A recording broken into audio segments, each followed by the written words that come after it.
ओम शांति। 28 सितंबर 2024। बाबा के महावाक्य। मीठे बच्चे, जब तुम नंबरवार सतो प्रधान बनेंगे तब यह नेचुरल कैलामिटीज व विनाश का फोर्स बढ़ेगा और यह पुरानी दुनिया समाप्त होगी। प्रश्न: कौन सा पुरुषार्थ करने वालों को बाप का पूरा वर्षा प्राप्त होता है? उत्तर: पूरा वर्षा लेना है तो पहले बाप को अपना वारिस बनाओ, अर्थात जो कुछ हमारे पास है वह सब बाप पर बलिहार करो। बाप को अपना बच्चा बना लो तो पूरे वर्षे के अधिकारी बन जाएंगे। दूसरा, संपूर्ण पवित्र बनो तब पूरा वर्षा मिलेगा। संपूर्ण पवित्र नहीं तो मोचरा खाकर थोड़ी सी मानी रोटी मिल जाएगी। ओम शांति। बच्चों को सिर्फ एक की याद में नहीं बैठना है, 3 की याद में बैठना है। भल एक ही है, परंतु तुम जानते हो वह बाप भी है, शिक्षक भी है, सतगुरु भी है। हम सबको वापस ले जाने आए हैं। यह नई बात तुम ही समझते हो। बच्चे जानते हैं वह जो भक्ति सिखाते हैं, शास्त्र सुनाते हैं, वह सब हैं मनुष्य। इनको तो मनुष्य नहीं कहेंगे ना। यह तो है निराकार। निराकार आत्माओं को बैठ पढ़ाते हैं। आत्मा शरीर द्वारा सुनती है। यह ज्ञान बुद्धि में होना चाहिए। अभी तुम बेहद के बाप की याद में बैठे हो।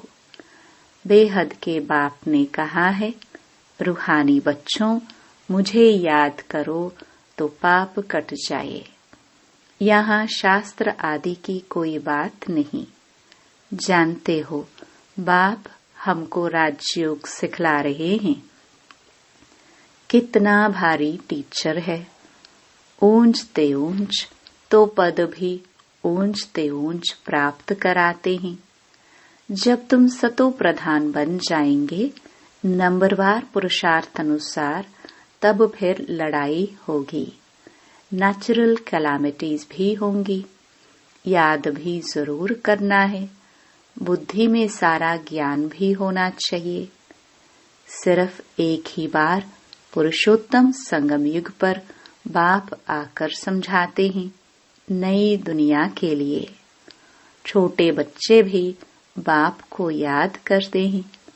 तुम तो समझदार हो, जानते हो बाप को याद करने से विकर्म विनाश होंगे और बाप से ऊंच पद पाएंगे। यह भी जानते हो इन लक्ष्मी नारायण ने नई दुनिया में जो पद पाया है वह शिव बाबा से ही पाया है। यह लक्ष्मी नारायण ही फिर 84 का चक्कर लगाकर अभी ब्रह्मा सरस्वती बने हैं। यही फिर लक्ष्मी नारायण बनेंगे। अभी पुरुषार्थ कर रहे हैं। सृष्टि के आदि मध्य अंत का तुमको ज्ञान है।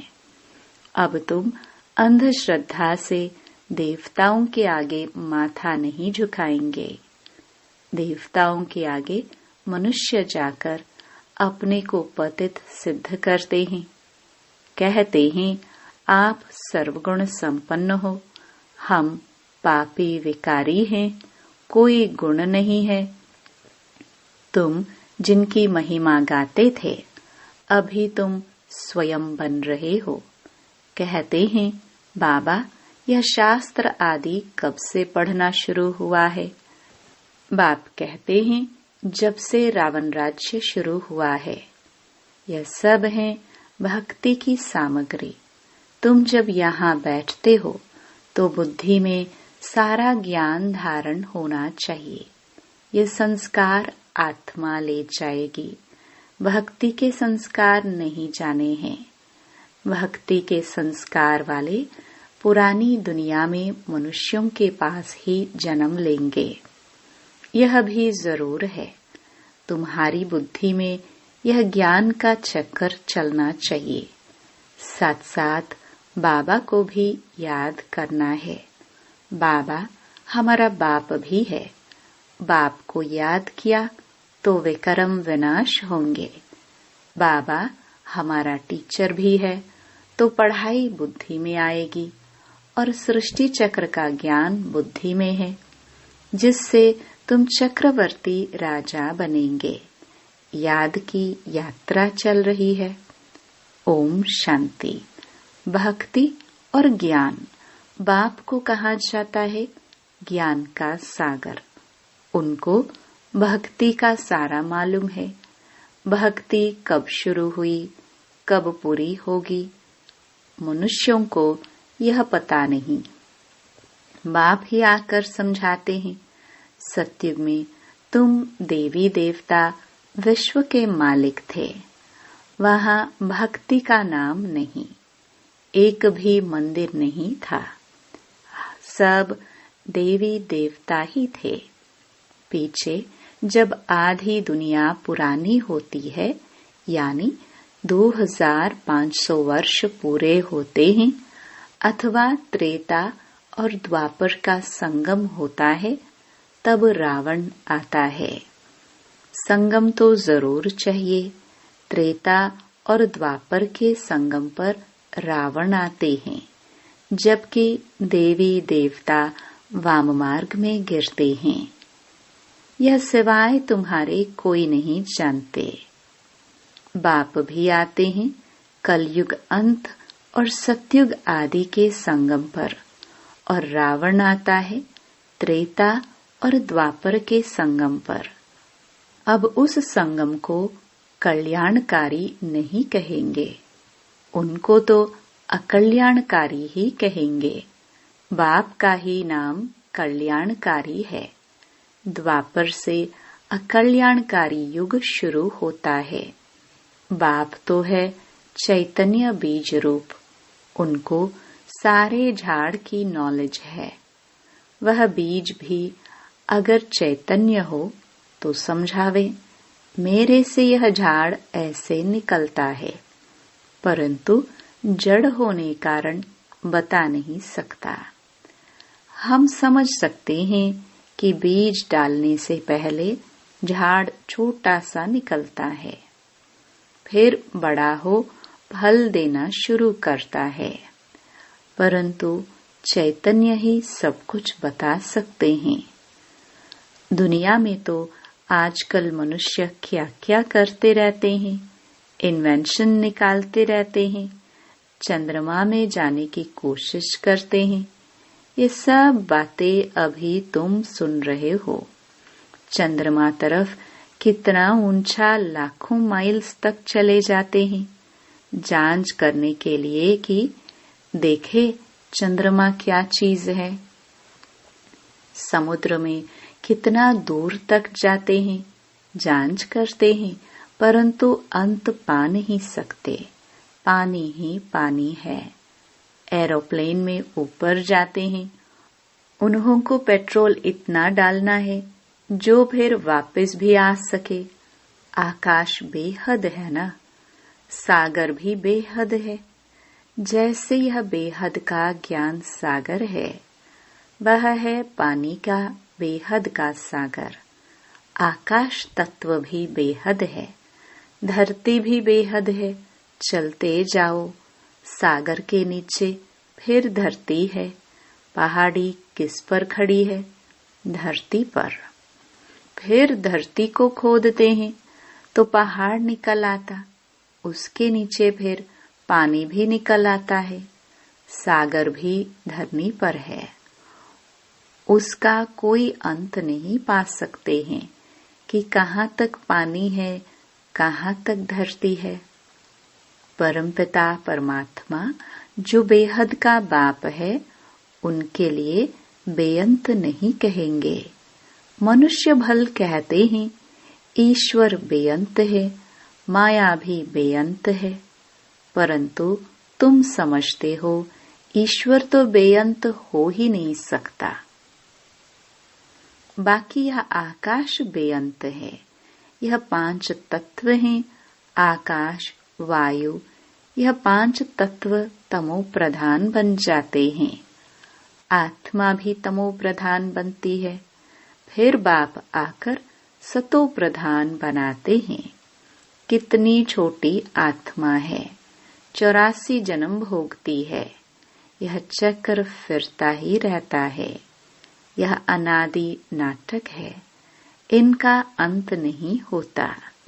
यह परंपरा से चला आता है।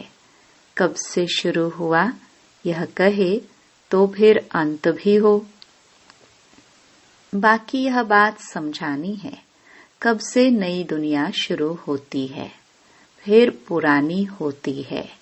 यह 5000 वर्ष का चक्र है जो फिरता ही रहता है। अभी तुम जानते हो, बाकी उन्होंने तो धुक्का गपोड़ा लगा दिया है। शास्त्रों में लिखा है कि सत्युग की आयु इतने लाखों वर्ष है, तो मनुष्य सुनते सुनते उनको ही सच समझ लेते हैं।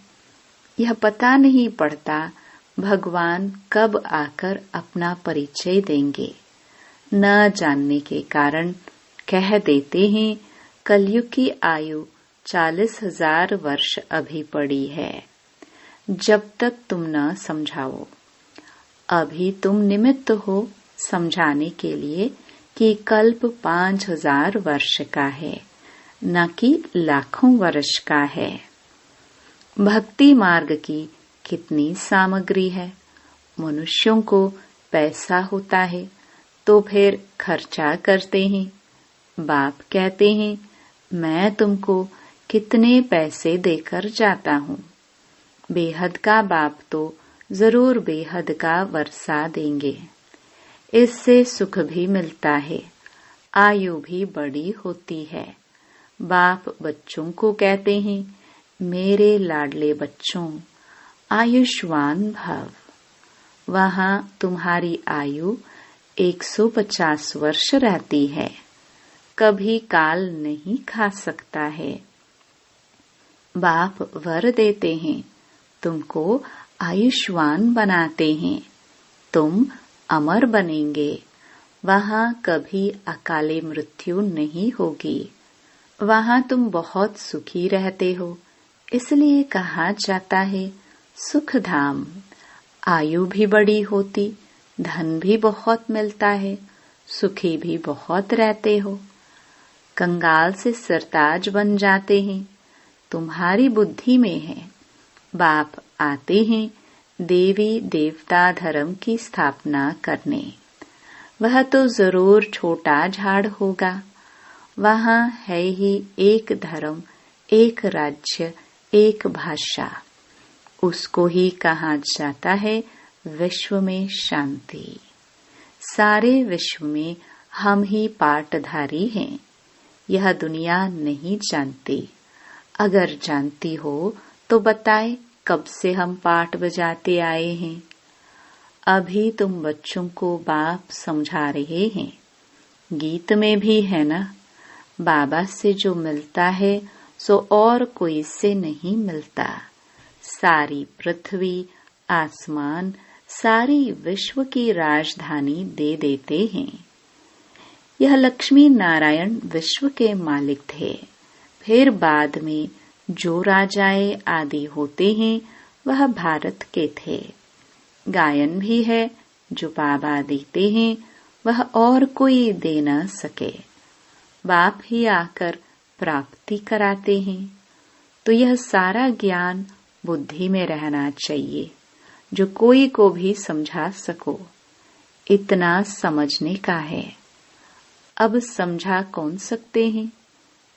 जो बंधन मुक्त हो। बाबा के पास जब कोई आते हैं तो बाबा पूछते हैं कितने बच्चे हैं, तो कहते 5 बच्चे अपने हैं और छठा बच्चा शिव बाबा है। तो जरूर सबसे बड़ा बच्चा ठहराना। शिव बाबा के बन गए तो फिर शिव बाबा अपना बच्चा बनाए विश्व का मालिक बना देते हैं। बच्चे वारिस हो जाते हैं। यह लक्ष्मी नारायण शिव बाबा के पूरे वारिस हैं। आगे जन्म में शिव बाबा को सब कुछ दे दिया तो वर्षा जरूर बच्चों को मिलना चाहिए। बाबा ने कहा मुझे वारिस बनाओ, फिर दूसरा कोई नहीं।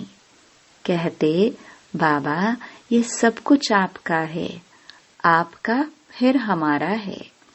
आप हमको सारे विश्व की बादशाही का वर्षा देते हो, क्योंकि तुमको जो कुछ था वह दे दिया।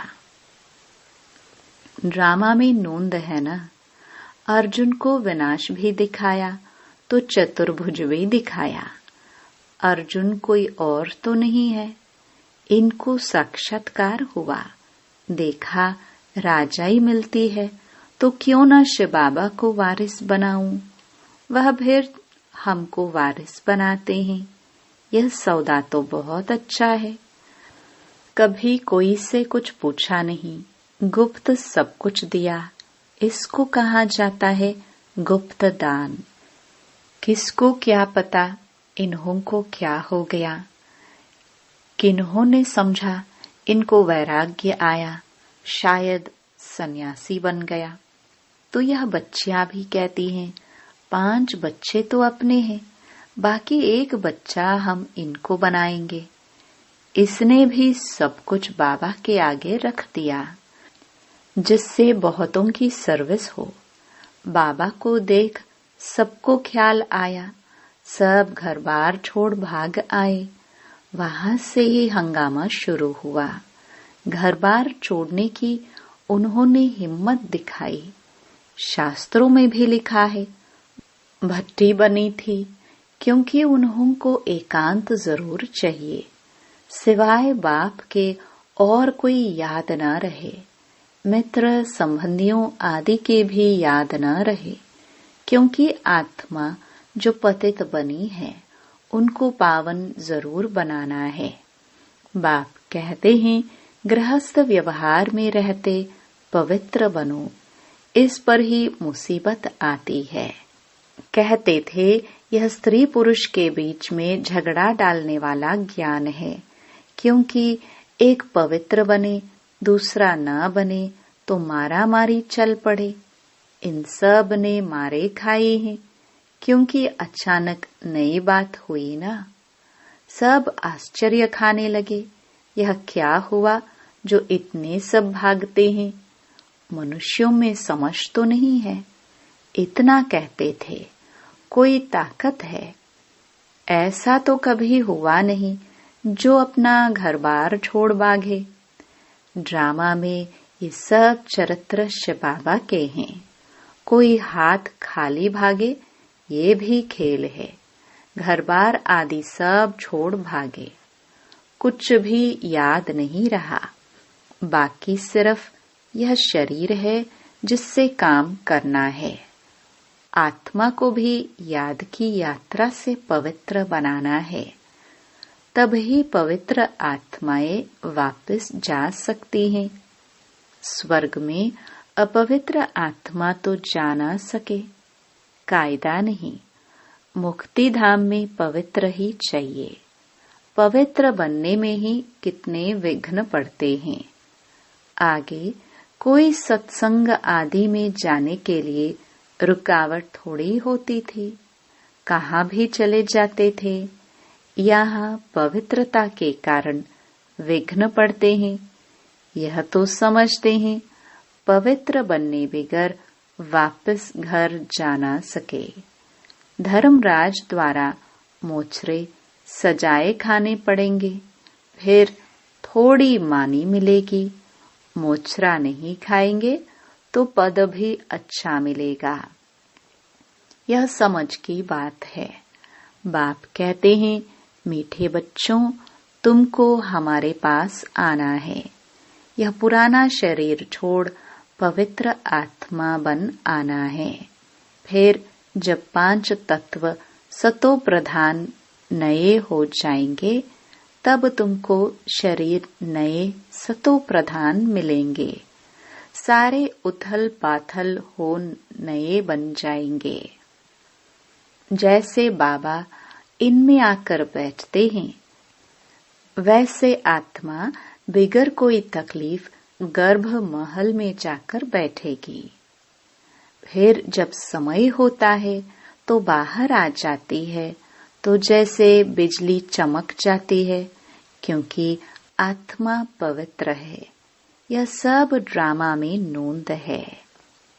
अच्छा, मीठे मीठे सिखिलदे बच्चों प्रति मात पिता बाप दादा का याद प्यार और गुड मॉर्निंग।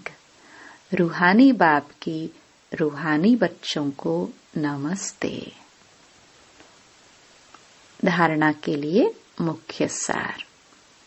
पहला, आत्मा को पावन बनाने के लिए एकांत की भट्टी में रहना है। एक बाप के सिवाय दूसरा कोई भी मित्र संबंधी याद न आए। दूसरा, बुद्धि में सारा ज्ञान रख बंधन मुक्त बन दूसरों की सर्विस करनी है। बाप से सच्चा सौदा करना है। जैसे बाप ने सब कुछ गुप्त किया, ऐसे गुप्त दान करना है। वरदान, माया के विकराल रूप के खेल को साक्षी होकर देखने वाले माया जीत भव। माया को वेलकम करने वाले उसके विकराल रूप को देखकर घबराते नहीं।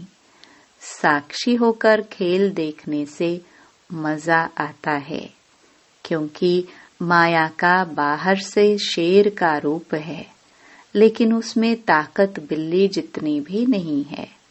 सिर्फ आप घबरा कर उसे बड़ा बना देते हो। क्या करूं, कैसे होगा? लेकिन यही पाठ याद रखो, जो हो रहा है वो अच्छा, और जो होने वाला है वो और अच्छा। साक्षी होकर खेल देखो तो माया जीत बन जाएंगे। स्लोगन,